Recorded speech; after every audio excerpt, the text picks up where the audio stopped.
Demak, mavzu suvning avtoprotolizi va pH ko'rsatkichlari. Demak, suv amfoter xossaga ega bo'lib, demak, o'ta kuchsiz elektrodlar sirasiga kiradi. Demak, amfoter xossaga egaligini sababi, demak, u H+ ionlarini ham, demak, OH- ionlarini ham nima qiladi? Ajratadi. Demak, H+ ionlarini ajratgani uchun kislota xossasiga, OH ionlarini ajratgani uchun asos xossasiga ega bo'ladi. Shuning uchun u amfoter xossaga ega deyiladi. Suv molekulalari, demak, ta'sirlashib mana ionlarga ajraladi. Demak, mana bu ko'rinishga ionlarga ajraladi. Demak, ikkita suv molekulasi birikib, demak, gidrokson ionni va gidroksil ionni hosil qiladi.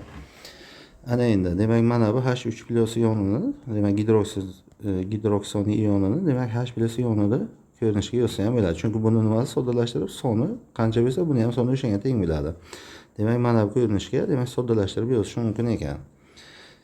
Endi dissosiyanlanish muvozanatini yozsak, demak, suv uchun nima bo'ladi bu? Demak, KD barobar bo'lib qoladi. Demak, buni konsentratsiyasi, demak, buni konsentratsiyasi ko'paytirilgan suvning konsentratsiyasi. Endi suvning konsentratsiyasi deyarli o'zgarmas deb olamiz. Nima uchun? Chunki juda kam qismi unda ionlarga ajralgani uchun, demak, uni konsentratsiyasini, demak, hisoblasak, demak, 1 litr, demak, 1000 gram toza suvda, demak, 1 litr bo'lgani uchun, demak, uni konsentratsiyasi mana bunga teng bo'lib qoladi taxminan. Ana endi nima qilamiz? Demak, bu qiymatni mana bu yerga keltirib qo'yamiz. Demak, o'zgarmas deb olamizda buni oldin konsentratsiyasi ham, keyin konsentratsiyasi ham juda kam qismi ionlarga ajralgani uchun. Demak, buni bu tomonga ko'paytirib yuborsak, mana bu tenglikni hosil qilamiz. Demak, mana bu tenglikdan, demak, KD barobar, demak, H+ ionlarining konsentratsiyasi ko'paytirilgan nimadi? OH- ionlarining konsentratsiyasi bo'lingan suvni konsentratsiyasi. Demak, buni bo'lishini bu yoqqa o'tkazsak, bu ko'paytirish bo'lib o'tib, mana bu tenglikni hosil qilamiz mana. Endi mana bu qiymat nimada? Bu nima? O'zgarmas qiymat bu. Demak, tajribadan topilgan vaqtga, demak, buni qiymati nimaga teng bo'lib qoladi? Mana bunga teng bo'lib qoladi. Keyin nimani ham hisobladik biz? Suvning konsentratsiyasini hisoblangan mana bunga teng. Endi mana bu, demak, buni hisoblasa bo'ladi. Demak, bu o'zgarmas qiymat va bu o'zgarmas qiymat bo'lgani uchun bitkon ko'paytmasi ham mana bu, demak, ionlarning ko'paytmasi ham o'zgarmas qiymat bo'lib qoladi. Demak, uni K suv deb belgilaymiz. Demak, bu qiymatni ana endi hisoblaymiz endi. Demak, mana hisoblaymiz. Demak, bu ikkini ko'paytirishimiz kerak bo'ladi. Ana endi, demak, K suv barobar bo'ladi. Demak, bu nimada? KD bu. Bu nimada bu? Konsentratsiya, suvning konsentratsiyasi. H2O. Demak, ikkovini ko'paytirsak, mana bunga teng bo'lib qoladi. Demak, bu necha gradus uchun bu? 25 gradus Selsiy uchun bu. Endi bu 25 gradus Selsiyga bu, demak, ion ko'paytmasi 10 darajasi -14 bo'lsa, endi bu boshqa temperaturalarda bu qiymat o'zgarib turadi. Demak, bizga bu ma'lum bu. Demak, ana endi 40 gradusga o'tgan vaqtga, demak, buni ion ko'paytmasi o'zgaradi. Demak, nimaga teng bo'lagan? 2,9 10 darajasi -14. Demak, ortib boryapti. Demak, bu jarayon nima bo'ladi? Endotermik jarayon bo'ladi. Demak, endotermik jarayon bo'lgani uchun temperatura oshgan vaqtga, demak, H2O, demak, qanday edi reaksiya? Bu yerda yozaylik. Demak, H2O, demak, plus endotermik reaksiya bo'lgani uchun, demak, issiqlik, demak, H+ ioni plus nima bo'ladi? OH- ioni bo'ladi. Temperatura ortgan vaqtga, demak, bu yoqqa qarab siljiydi. Le Chatelier qoidasi asosida. Demak, mana bularni ko'paytmasi ozgina bo'lsa ham mana ortadi. Endi 40 gradusga, demak, masalan ishlaylik endi. Demak, K suv berilgan bizga. Demak, nimani topish kerak? KD ni dissosiyalanish konstantasini topishimiz kerak ekan. Demak, KD ko'paytirilgan nimada? H2O ning konsentratsiyasi teng bo'lib qoladi nimaga? Demak, H+ ionlarining konsentratsiyasi ko'paytirilgan OH- ionlarining konsentratsiyasi. Demak, buni keltirib qo'ysak joyiga endi K suv berilgan. Mana bu K suvga teng bo'ladi. Demak, KD barobar bo'ladi H2O ko'paytirilgan nimada endi? K suv. Demak, K suv, demak, K dissosiyalanish barobar bo'lib qoladi. Demak, K suv nimaga teng bu? 2,9 10 darajasi -14 ga teng ekan. Demak, bo'lingan bo'lib qoladi. Suvning konsentratsiyasi 55,56 teng bo'ladi bu. 0,0522 ko'paytirilgan 10 darajasi -14 bo'ladi bu. Demak, bu ham barobar bo'lib qoladi endi 10 darajasi -14. 10 darajasi -14. Demak, barobar bo'lib qoladi Demek 5,22 ikkita virgül sursak, demek 5,22 ko'paytirilgan o'yin darajasi 16 bo'lib qolar ekan. 5,22 ko'paytirilgan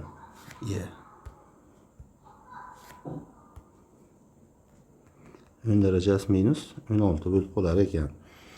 Xo'sh, demak mana bu masalani ko'rdik. Mana bu qiymat, u qiymatdan nima chiqaroq chiqadi? Bu o'zidan bo'lsa ham kattaroq chiqadi. Chunki buni demak distanslanishi o'zidan ko'proq bo'ladi. Endi vodorod ko'rsatish pH haqida demak boshlaymiz endi. Demak, pH va uning logaritmik isbotini boshlaymiz. Demak, matematik tayyorgarlikni ko'rib chiqish kerak. Demak, ko'p kimyochilar uchun logaritm tushunchasi mavhum tushuncha. Aslida logaritm juda oddiy tushuncha. Bu logaritm bu shunchaki daraja ko'rsatkichdir. Demak, bizga endi juda kichik sonlar berilgan bo'lsa, masalan, mana bunaqa kichik sonlar berilgan bo'lsa, bu sonlardan ishlash qiyin. Shuning uchun demak logaritm ularni bizga tushunarliroq, kichikroq son qilib beradi. Endi logaritmning mohiyatini ko'rib chiqaylik. Mana qaranglar, agar 2 ning 3-chi 8 ga teng bo'lsa, bu bo'lsa, demak bu ifodani nima deb yozish mumkin? Logaritm. Demak, mana buni nima deb yozsa bo'ladi? Logaritm 2^8 teng 3 bo'ladi. Demak, logaritm degani bu daraja izlash amali degani bu. Demak, buni ko'rgan vaqtimizga, demak 2 ning nechinchi darajasi 8 ga teng deb savol berishimiz kerak bo'ladi. Demak, 3 ga teng. Demak, shu uchun logaritm qiymati 3 ga teng bo'ladi. Masalan, logaritm keyingisi 5^25. Bu nechiga teng bo'ladi? Albatta 2 ga teng bo'ladi. Nima uchun? Demak, bu daraja izlash amali. Demak, 5 ning savol berishimiz kerak. 5 ning nechinchi darajasi 25 ga teng. Demak, ikkinchi darajasi bo'lgani uchun. Xuddi shunday mana bu yerda nima deyilgan mana logaritm 3^81 4 ga teng. Nima uchun? Chunki 3 ning 4^81 ga tengligi uchun. Demak, logaritm 4^1. Chunki 4 ning 0-si 1 ga teng. Demak, logaritmning asosi 1 bo'lsa, doim qiymati 0 chiqadi. Logaritm vositadagi son. Endi ikkinchi masala, quyidagi logaritmlarni hisoblang. Demak, mana bu logaritm 2 ni bu nechaga teng bo'ladi endi? Bu 16 ga teng bo'ladi. Demak, birinchisi, demak a. Demak, logaritm 2^16 4 ga teng bo'ladi. Nima uchun? Chunki 2 ning 4-si 16 ga teng. Xo'sh, demak bu nechaga teng bo'ladi? Bu 3 ga teng bo'ladi. Nima uchun? Chunki 3 ning 3-si 27 ga teng. Bu 0 ga teng bo'ladi, chunki 6 ning 0-si 1 ga teng. Xo'sh, bu 1 ga teng bo'ladi, chunki logaritm 5-chisini birinchi darajasi 5 ga tengligi uchun. Demak, endi maxsus qoida o'xshash xossasi, agar logaritmning asosi va logaritm demak ostidagi son bir xil bo'lsa, demak logaritmning qiymati daraja ko'rsatkichning o'ziga teng bo'ladi. Xo'sh, demak haqiqatan shunday bo'lishi ham kerak bu. Bunday bir o'ylasak agar, bu oddiy narsa bu. Demak, a ning x-inchisi berilgan, asosi a ning nechinchi darajasi a ning x-inchisiga teng bo'lsa, albatta x ga teng bo'ladi. Xuddi shuning uchun demak bu 0.5 ga teng bo'ladi, bu-chi 7 ni -3 ga teng bo'ladi. Endi kimyoga faqat asosan o'yin logaritmlardan ishlanadi. O'yin logaritm maxsus yoziladi. Demak, logaritm masalan o'yin asosiga ko'ra a deb yozilmaydi. Mana bu narsa 0 ni va o'yinni tushirib qoldirib, to'g'ridan-to'g'ri nima deb yozamiz? Lega. Demak, shu legani ko'rgan vaqtimizga, demak buni nima deyish kerak? O'yin asosiga ko'ra logaritm deb tushunishimiz kerak bo'ladi. Demak, bu qisqacha demak lega ko'rinishida yoziladi. Mana bu ko'rinishga mana. Demak, asosdagi demak o'yin soni demak yozilmaydi. Mana lega 100 nechiga teng bo'ladi? 2 ga teng bo'ladi. Chunki o'yinning ikkinchisi 100 ga teng bo'lgani uchun. Xo'sh, lega 1000 3 ga teng bo'ladi. Nima uchun? Chunki o'yinning uchinchisi 1000 ga teng. Lega 0.1 nechiga teng bo'ladi? -1 ga teng bo'ladi. Chunki o'yinning -1-chi 0.1 ga teng. Va hokazo mana bu nechiga teng bo'ladi? -5 ga teng bo'ladi. Chunki o'yinning -5-chisi shu qiymatga teng bo'ladi. Demak, 3-masalani ko'ramiz endi. Quyidagi logaritmlarni hisoblang degan. Demak, bu nechiga teng bo'ladi? 1 ga teng bo'ladi. Chunki o'yinning birinchi darajasi 10 ga teng. Demak, bu nechiga teng bo'ladi? Demak, 1 2 3. Demak, bu 4 ga teng bo'ladi. Chunki o'yinning 4-chisi shunga teng bo'ladi bu. 4 dan 0 1000 ga. Xo'sh, demak bu nechiga teng bo'ladi? -2 ga teng bo'ladi. Chunki o'yinning -2-chisi teng bo'ladi 0.01 ga. Xo'sh, demak bu nima? Xossaga asosan bu. Bu xossaga asosan bu nechiga teng bo'lib qoladi endi? -7 ning 100 ga teng bo'lib qoladi mana. Endi logaritm har doim ham butun son chiqadimi? Yo'q. Demak, albatta har doim butun son chiqishi shart emas buni, chiqmaydi ham. Demak, buni faqatgina aniq daraja bo'lgan vaqtga, demak butun son chiqadi. Demak, asosan qiymati buni nima bo'ladi? Butun son chiqmaydi. Masalan, lega 50 ni hisoblaylik. Demak, lega 50. Xo'sh, demak bu aniq son emas. Chunki o'yinning biror darajasi 50 emas. Masalan, o'yinning birinchisi 10 ga teng, o'yinning ikkinchisi 100 ga teng. Demak, qolgan o'yin bilan 100 orasidagi barcha sonlarga logaritm aniq chiqmaydi. Xo'sh, lekin bu qiymatini, taxminiy qiymatini bilsa bo'ladi. Demak, L'ga 50 albatta 2 dan kichik bo'ladi-yu, 1 dan katta bo'lib qoladi. Demak, bu nechi bilan nechining orasidagi son bo'ladi? 1 bilan 2 ning orasidagi qandaydir irratsional son bo'lib qoladi. Demak, 1 kichik L'ga 50 xo'sh, bu kichik bo'ladi. Nimada endi? 2 dan kichik bo'ladi. Xo'sh, demak, agar bunaqa qiymatlar uchrab tursa, demak, agar imtihonda bo'lmasa, demak, bunda muhandislik kalkulyatorlardan ishlash kerak. Imtihonlarga tayyor qiymatlarni berib qo'yadi. Masalan, L'ga yana bunday qiymatlarni berib hisoblashimiz uchun, demak, imkoniyat beriladi. Endi keyingisi, demak, kimyo hisob kitoblari logaritm ko'paytmani yig'indiga aylantirish xossasi juda muhim bo'ladi. Demak, ana bu xossani bilib olishimiz kerak bo'ladi bizlar. Endi L'ga, demak, faqatgina kimyoga hozircha, demak, kerak bo'lgan bizga faqatgina shu. Demak, logaritmni ko'paytmasi yig'indiga teng bo'ladi. Demak, bu mana bu xossani o'zi bu. Chunki o'nni a darajasi ko'paytirilgan o'nni b darajasi barobar bilan 10 plus ab. Demak, buni logaritmlasak, shu tenglik kelib chiqadi, mana bu tenglik. Endi 4-masala, ifodalarni yig'indi shakliga o'tkazing va qiymatlarni, demak, nima qiling deyapti? Toping deyapti. Endi demak, demak, birinchisini boshlaymiz endi. A'si nima ekan? Demak, L'ga demak 2 ko'paytirilgan 10 darajasi minus 3. Demak, bu nimadir? Ko'paytma. Demak, ko'paytmani nima qilib yozish mumkin? Mana xossaga asosan yig'indi qilib yozish mumkin. Demak, bu nima bo'ladi? L'ga 2 plus L'ga 10 darajasi minus 3 bo'ladi. Demak, bu qiymat berilgan 0.3 bo'ladi. Xo'sh, plus bo'ladi. Endi bu mana bu minus 3 plusi minus 3 bo'lib qoladi. Demak, bu nimada? Logaritm xossasiga asosan bu. Bu teng bo'lib qoladi ana endi minus 2.7 bo'lib qoladi. Endi keyingisini ishlaymiz endi b. Demak, b nimada endi? Nima ekan bu? Minus L'ga, demak, 3 ko'paytirilgan 10 minus 5-si. Demak, barobar bo'lib qoladi bu. Minus L'ga 3 xo'sh, plus L'ga ko'paytirilgan 10 darajasi minus 5 bo'ladi. Demak, barobar. Demak, buni qavsini olib chiqsak, minus L'ga 3 bo'ladi. Demak, bu minus 5 bo'ladi. Bu qavs bilan to'g'ri yozaylik. Demak, bu nima bo'ladi? Minus 5 bo'ladi. Endi qavsini olib chiqsak, 5 minus L'ga 3 bo'lib qoladi. Endi L'ga 3 ning qiymati ham bor, taxminiy 0.48 ekan. 5 minus nima deymiz? 0.48 deymiz. Demak, bu barobar bo'ladi 4.52 bo'lib qoladi. Endi C nima deyapti endi? Minus L'ga 1.8 ko'paytirilgan 10 darajasi minus 5. Demak, bu ham barobar bo'lib qoladi. Qavsini olib chiqsak, minus L'ga ochmaymiz, buni yig'indiga aylantiramiz endi logaritmni. 1.8 plus L'ga 10 darajasi minus 5 bo'ladi. Demak, buni ham qavsdan olib chiqsak, 5 minus L'ga 1.8 bo'ladi. Demak, 1.8 ning qiymati 0.26 berilgan. 5 minus 0.26 bo'lsa, 5 minus 0.26. 9 yoshab qoldi uchun qaytadan yozdim. Demak, 0.26. Demak, barobar bo'lib qoladi. Ayirsak 4.74 bo'ladi. Demak, qiymatlarni topdik. Endi nega pH manfiy logaritmdan hisoblanadi? Demak, mana bu, demak, uni konsentratsiyalarning qiymatiga qaraymiz. 10 darajasi minus 7, shunaqa chiqdi. 10 darajasi minus 6. Demak, bu konsentratsiyalarning qiymati manfiy va juda kichik son bo'lgani uchun, demak, pH qiymatini musbat qilish uchun, demak, nima qilinadi? Logaritmni oldiga manfiy qo'yish manfiy qo'yib musbat songa aylantiriladi. Mana vodorod ionlar konsentratsiyasi juda kichik son bo'lgani uchun nimadan ana bu 10 darajasi minus 7 chiqadi. Demak, manfiy sonlardan ishlash noqulay bo'lgani uchun, demak, buni oldiga minus qo'yib pH qiymatini musbatga aylantiramiz. Demak, mana pH qiymat nima ekan bu? Oddiygina vodorod ionlarining konsentratsiyasini logaritmdan ifodalangani bo'ladi. Endi natijada pH qiymati necha bo'lib qoladi? Plus 7 bo'lib musbat songa hosil bo'ladi. Demak, eritmadagi ionlar konsentratsiyasini qulay ifodalash uchun pH vodorod ko'rsatkichi, demak, pOH tushunchalaridan foydalaniladi. Demak, pH nimada bu? Mana bu narsa, pOH mana bu narsa bo'ladi. Endi pH plus pH 14 gradus tenglik keltirib chiqarilishi. Demak, endi bu faqatgina necha gradus uchun to'g'ri bo'ladi? 25 gradus uchun to'g'ri bo'ladi.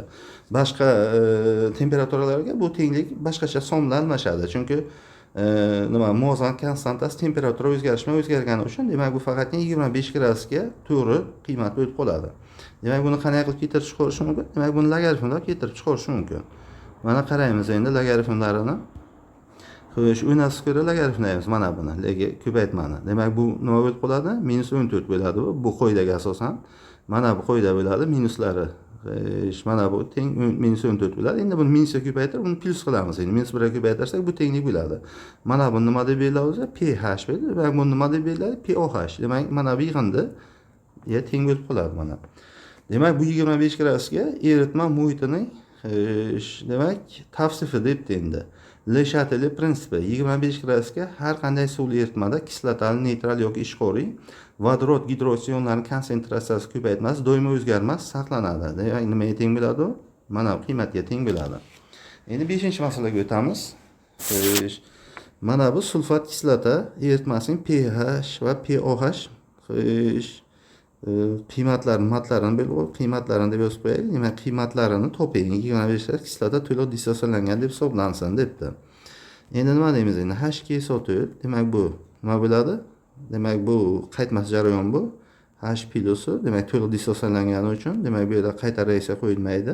Plus nima deymiz? OH minus bo'ladi. Ana endi buni konsentratsiyasi 0.05 bo'ladi. Endi bittasidan ikkita ajralgani uchun buni konsentratsiyasi 0.1 bo'ladi. Buni konsentratsiyasi ham 0.01 bo'lib qoladi. OH emas, SO4. Men buni yozib ketdim. Uzr xato qildim. Demak, buni to'g'rilab yozib qo'yaylik. Buni suv deb o'ylab, suvga havol ketibdi. Demak, bunisi nima bo'lib qoladi? SO4 2 minus bo'lib qoladi. Demak, buni konsentratsiyasi 0.05 bo'lib qoladi. Demak, bu bilan teng bu. Endi bu yerdan demak nimada vodorod ionlarining konsentratsiyasini aniqladik. Demak, H demak plus barobar ekan, nimada 0.01 ekan. Endi nima ish qilamiz? Demak, pH qiymatini topishimiz uchun, demak pH qiymat, demak bu pH qiymat nima? Konsentratsiyasini logaritm bilan ifodalangan ko'rinishi, boshqa hech narsa emas bu. Demak, pH ko'rgan vaqtimiz albatta konsentratsiyani ko'rgan bo'lishimiz kerak. Minus L ga nima deymiz? 0.01 deymiz. Demak, bu -2 bo'ladi. Chunki o'yinni -2-si 0.1 ga teng. Bu minus bilan plus bo'lib, demak 2 bo'lib qoladi mana. Demak, javob nima ekan? 2 ekan. Endi demak 25 gradusga pH bilan pOH ning qiymati 14 ga teng bo'lgani uchun, demak pOH ning qiymati nima bo'lib qoladi endi? 12 ga teng bo'lib qoladi. Demak, javoblar 14 va 12 ekan. Endi kislotaga, demak, eritmaga nimada kislota qo'shgan vaqtimizga nima yuz beradi? Demak, kislotaga qo'shgan vaqtimizga Le Chatelier qoidasiga asosan, demak, nima bo'ladi bu? H2 demak O, demak qanday ajralganda bu H plusi, demak OH minus ionlarga ajraladi. Agarda H plus ionlarni ko'paytirsak, kislota qo'shsak, reaksiya nima bo'ladi? Bu tomonga siljiydi. Demak, ana endi suvdan chiqqan H plus ionlari nima bo'ladi? Umumiy ion ta'siri ostida o'zini kamayadi. Endi bu o'yin darajasi -7 emas, endi bundan ko'ra o'zini kichikroq bo'ladi. Lekin kislota qo'shilgani uchun, demak buni qiymati nima bo'lib qoladi? O'yin darajasi -7 dan baribir nima bo'lib konsentratsiyasi nima bo'lib qoladi? Ortib ketadi. Chunki bu yerda H plus ionlari o'zida to'g'ridan-to'g'ri kislotadan ketib qo'shilgani uchun, demak suvdan ajralish kamayadi, lekin kislotaning hisobiga H plus ionlar baribir ortib ketadi. OH ionlarichi bu kamaygancha qoladi. Nima uchun? Chunki OH ionlari, demak H kamaygandan keyin OH ham kamayadi, suv hosil bo'ladi, lekin bu yerda OH ionlari qo'shilmagani uchun nima bo'ladi? H plus ionlarining konsentratsiyasi, demak kislotaning hisobiga ortadi, OH ionlarining konsentratsiyasi kamayadi, lekin ko'paytmasi baribir o'yin darajasi -14 qiymati o'zgarmas qolaveradi. Xo'sh, endi muhitlarning tasnifi, demak buni demak nima deymiz endi?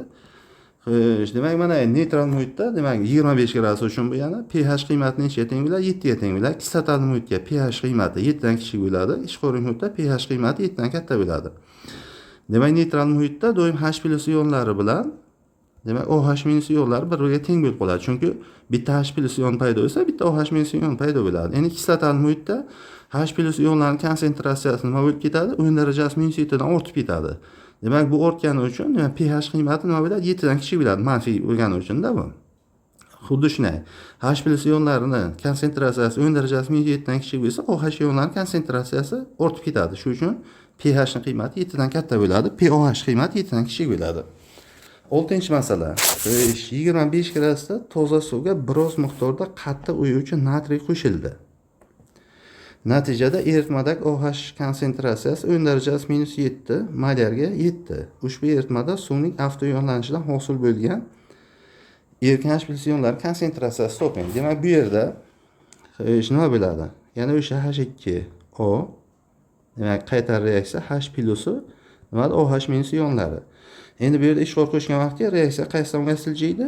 demak chapga siljiydi suv hosil bo'lish tomoniga. Demak OH ionlari konsentratsiyasi mana bu natriy OH ning hisobiga ortadi, lekin H+ ionlar baribir 10 dan nima bo'ladi, kamayib qoladi. Demak bu yerda aniq bir narsani bilamiz, pH qiymati 7 dan katta chiqadi buni. Chunki buni muhit neytral emas, ishqoriy muhitga aylangani uchun, kislotali muhit emas, neytral ishqoriy muhitga aylangani uchun.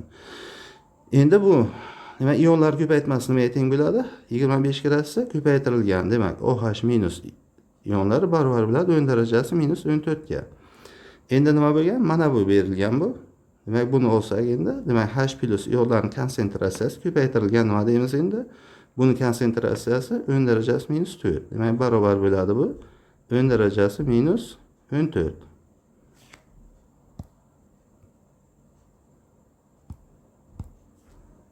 Minus 14. Demak bu ham barobar bo'ladi 10 darajasi minus 14 desak, demak H+ ionlarning konsentratsiyasi 10 darajasi minus 10 bo'lib qoladi. 14 o'zimda. Endi pH qiymatini hisoblab qo'yaylik. pH qiymati nechaga teng bo'ladi? 10 ga teng bo'lib qoladi. Demak pOH qiymati nechaga teng bo'lib qoladi? 4 ga teng bo'lib qoladi. Demak buni ham hisoblab qo'ydik. Logaritm bilan og'zaki hisobladim men. Ana endi muhit nima bo'lib qolyapti? Ishqoriy muhit bo'lib qolyapti. Endi keyingi masalaga o'tamiz endi. Juda suyultirilgan eritmalarda suvning avtoyonlanishini hisobga olish deyapti. Demak buni juda suyultirilgan eritmalarga olamiz endi. Konsentrlangan eritmalarga, demak, kislotada ajralgan H+ ionlar juda ko'pligi sababli suvdan keladigan 10 darajasi minus 7 miqdor e'tiborga olinmaydi. Demak, xo'sh, konsentrlangan eritmalarga nima deb olamiz? Barcha ionlarni nima kislotadan kelgan deb olamiz. Nima uchun? Chunki bu Le Chatelier qoidasiga asosan, demak, qaysi tomonga siljiydi reaksiya? Demak, chapga siljiydi mana H2O. Demak, H+ O plus nimada? OH minus. Demak, bu yerda kislota qo'shilgan vaqtga, demak, bu H+ ionlar ko'paygani uchun muvozanat chapga siljiydi. Demak, bu H+ ionlarning konsentratsiyasi shu darajaga 10 darajasi minus 7 edi-ku o'zi neytral bo'lgan. Undan ham kichik bo'lib ketgani uchun, demak, konsentrlangan oldiga juda kichik bo'lib qoladi. Shuning uchun uni hisobga olmaymiz. Demak, nima qilamiz? Taxminan mana teng deb ketamiz. Ammo nimaga hisobga agarda suyultirilgan eritmalar bo'lgan vaqtga, demak, bular bir-biriga yaqin bo'lib qoladi qiymati. Masalan, mana bunga qaraymiz. Mana suyultirilgan, demak, eritmalarda, demak, bu holat bo'ladi. Bunday hollarda, masalan, 10 darajasi minus 8 molyar suvning avtoyonlanishi majburiy hisobga olinadi. Nima uchun? Chunki 10 darajasi minus 8, demak, 10 darajasi minus 7 bilan taqqoslanadigan darajada kelib qoladi bu. Demak, mana bundan ham ko'ra, bundan ko'proq nima kelyapti? H+ ionlar kelyapti. Shuning uchun buni aniq hisobga olish kerak. Agarda buni hisobga olmasak, demak, bu nima bo'ladi? pH ning 8 degan noto'g'ri xulosaga kelamiz. Chunki bu kislotali muhit. Kislotali muhit albatta nima bo'lib qolishi kerak? pH qiymati 7 dan kichik bo'lishi kerak. Bunaqa bema'ni ana buni pH ning 8 degan ishqoriy muhitga aylanib qoladi. Agarda buni faqat o'zini hisobga olgan vaqtga, demak, mana bu qiymat bo'lib qoladi. Mana buni hisobga olsak, bu ozgina 7 dan kichik chiqib, kislotali muhit ekanligini aniqlashimiz, ko'rishimiz mumkin bo'ladi. Demak, konsentrlangan vaqtga, demak, suvning avtoyonlash hisobga olinmaydi. Konsentrlangan, chunki H+ ionlar shu darajada ko'p bo'ladiki, demak, suvdan keladigan 10 darajasi minus 7, demak, konsentratsiya deyarli yo'qdek bo'lib qoladi. Uni yonida juda kichik bo'lgani uchun. Ammo suyultirilgan eritmalarda kislotalar bilan albatta buni hisobga olish kerak bo'ladi, chunki bular bir-biriga yaqin bo'lib qoladi. Demak, umumiy H+ ionini topish uchun suvdan ajralgan H+ kislotadan ajralgan, demak, mana bu kvadrat tenglama bilan ishlanadi u narsa.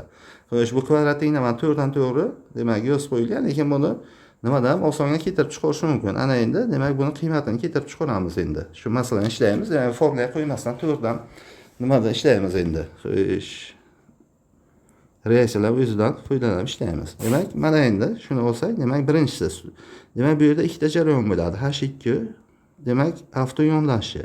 H+ O plus nima bo'ladi? OH minus bo'ladi. Ikkinchisi nitrat kislotani, demak, nima bo'lishi? Ionlarga ajralishi. Demak, buni bir tomonga qo'yamiz. Kuchli kislota bu. Demak, H+ uchi nima deymiz? NO3 minus deymiz. Endi pH qiymati, demak, bu yerdagi H+ ionlarning konsentratsiyasi nima deb olaylik? X deb olaylik. Jamisini. Demak, mana bu ikkovining yig'indisi nima bo'lib qoladi endi? X bo'lib qoladi. Chunki hammasini X deb oldik. Mana endi mana buniki nima bo'lib qoladi bu? 10 darajasi minus 8 bo'lib qoladi. Demak, bu berilgan qiymat bo'lgani uchun, demak, buni 100% nimaga ajralgan deb oldik biz? Ionlarga ajraldik. U paytga mana bu suvdan kelgan x minus 10 derecesi minus 8 bo'lib qoladi. Haqiqatan shunday, jamisi x bo'lsa, ikkovini yig'indisi x bo'lishi uchun bu x minus 10 derecesi minus 8 bo'lishi kerak ekan. Demak, yaxshiroq yozaylik. Demak, bu nimadir? Ha, shuni qaytadan yozay. Kengroq qilib. Kattaroq qilib. Demak, H2O. Demak, bu qaytar reaksiya. Demak, H plusi nima bo'ladi? OH minus bo'ladi. Demak, mana bu narsa hammasi nima bo'lib qoladi endi? X minus 10 derecesi minus 8 bo'ladi. Chunki mana buni x deb oldim. Demak, bu 10 derecesi. Demak, mana bu nima bo'ladi? X minus 10 derecesi minus 8 bo'ladi. Endi bu nima bo'lib qoladi? Demak, bu ham nima bo'ladi? X minus 10 derecesi minus 8 bo'lib qoladi. Endi tenglikni yozsak bo'ladi endi. Nimada tenglik? Demak, bu 25 gradus haroratda yuz berganmi? Mana bu temperatura. Shuning uchun nima deymiz? Demak, H plus ionlarni ko'paytirilgan nima deymiz endi? OH minus ionlarni ko'paytmasi barobar bo'lib qoladi nimaga? 10 derecesi minus 14 ga. Endi nima bo'ladi bu? Ana endi qiymatlarni keltirib qo'ysak, demak, mana bu vodorod ionlarining konsentratsiyasi nimaga teng? X ga teng. Demak, X ko'paytirilgan. Demak, mana bu nima bo'ladi endi? OH ionlari konsentratsiyasi X minus 10 derecesi minus 8 barobar nima bo'ladi? 10 derecesi minus 17 bo'ladi. Demak, mana bu kvadrat tenglamani 4 dan 4 keltirib qo'ygan vaqtimizga qiymatlar shu kvadrat tenglamaga kvadrat tenglamani olaydik. Endi men bu yerda tushunarli bo'lsin deb, demak, bu jarayondan ko'rsatib yozdim. Endi bu kvadrat tenglamani ishlashimiz kerak bo'ladi. Mana kvadrat tenglamani ishlasak, x kvadrat minus 10 derecesi minus 8x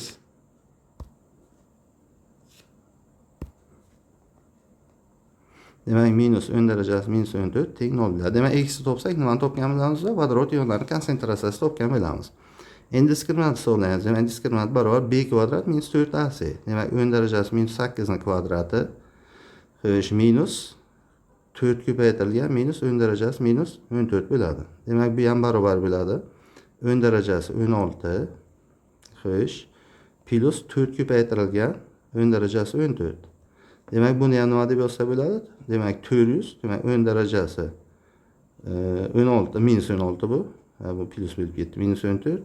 Demak, bu 10 derecesi minus 16 plus 400 ko'paytirilgan 10 derecesi minus 16 barobar. Bu 400 1.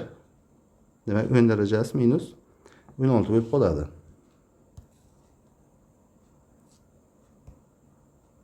Ko'rinib tursin. Ana endi. Endi x ni musbat ildiz olishimiz kerak. Demak, manfiy ildizini kimyoviy ma'nosi yo'q. Shuning uchun nima bo'lib qoladi bu? Demak, bu plus bo'ladi endi. Qana d b. B minus b ildizda d endi.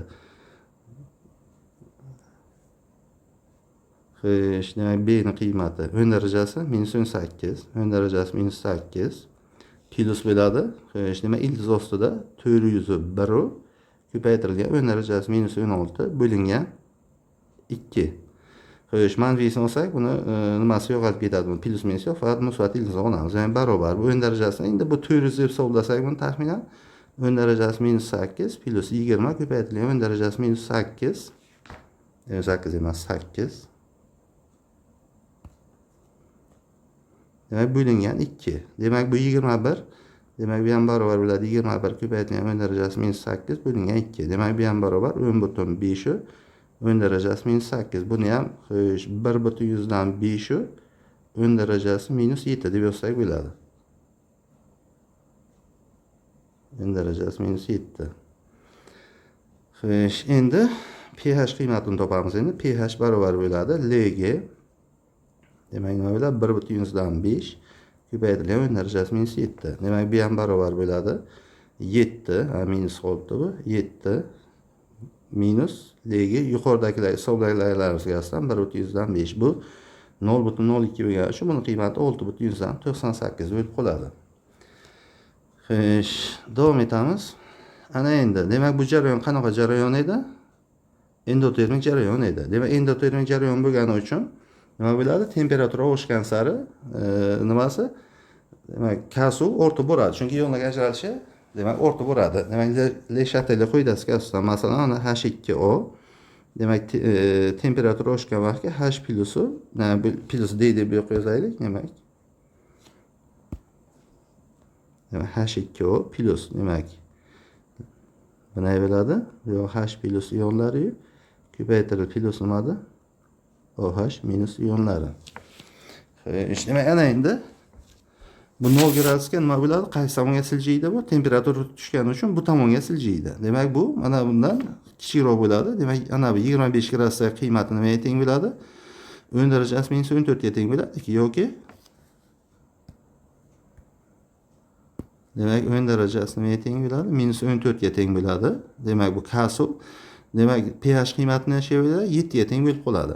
Ana endi 0 gradusga bu qiymatlar nima bo'ladi? Bundan ko'ra ozgina nima bo'lib qoladi? Kichikroq bo'lib qoladi mana. Mana bu kichikroq bo'ladi, bunisi esa kattaroq bo'lib qoladi mana. 0,747 mana bunday bo'lib qoladi. Demak, bu 0 gradusga neytral qiymat mana bunga teng. 25 gradusga bunga teng. Yana 60 gradusga bu qiyoqqa qarab siljiydi, bu yoqqa qarab siljiydi uchun bundan ko'ra ozgina kattaroq bo'lib qoladi K-suv mana. Endi 100 gradusga qiymati, demak bu to'g'ri emas, bu sal xato bo'lib ketgan. Buni to'g'rilab yozib qo'yishimiz kerak. Demak, buni qiymati 100 gradusga ko'rdim men 5,9 ko'paytirilgan 10 darajasi minus 13 bo'lar ekan. Demak, nima ekan? 5,9 10 darajasi minus 13. Demak, bu qiymat to'g'ri emas. Demak, neytral qiymati taxminan 6 emas. Demak, buni hisoblab topish kerak. Endi faqatgina neytral qiymat necha gradusga? 25 gradusga neytral qiymat 7 ga teng bo'ladi. 25 gradusga neytral qiymat 7 dan katta bo'ladi. Demak, 25 gradusdan oshgan vaqtda neytral qiymat nechaga teng bo'lib qoladi endi? 7 dan, demak, kichik sonlarga teng bo'ladi. Mana 8-masala. Demak, qandaydir yuqori haroratda toza suvning neytral pH ko'rsatkichi 6 ga teng bo'ldi. Shu haroratdagi suvning ion ko'paytmasini toping deyapti. Demak, pH demak barobar nimaga teng ekan? Endi 6 ga teng ekan. Demak, pH nimada? Bu konsentratsiyasini boshqacha ifodalangan logaritm bilan. Demak, bu yerdagi H plus ionlarning konsentratsiyasi nechaga teng bo'lib qoladi? 10 darajasi minus 6 ga teng bo'ladi. Demak, bu neytral bo'lgani uchun albatta nima bo'ladi? OH minus ionlarning konsentratsiyasi 10 darajasi minus 6 ga teng bo'ladi. U holda K suv nimaga teng bo'lib qoladi? 10 darajasi minus 6 ko'paytirilgan 10 darajasi minus 6. Bu ham barobar nima bo'ladi? 10 darajasi minus 12 bo'ladi. Xo'sh, demak, shu bilan mavzu yakunlandi. Demak, pH bu oddiygina nimada? Konsentratsiyasini boshqacha ifodalangan ko'rinishi ekan. Tamom. Tugatdik.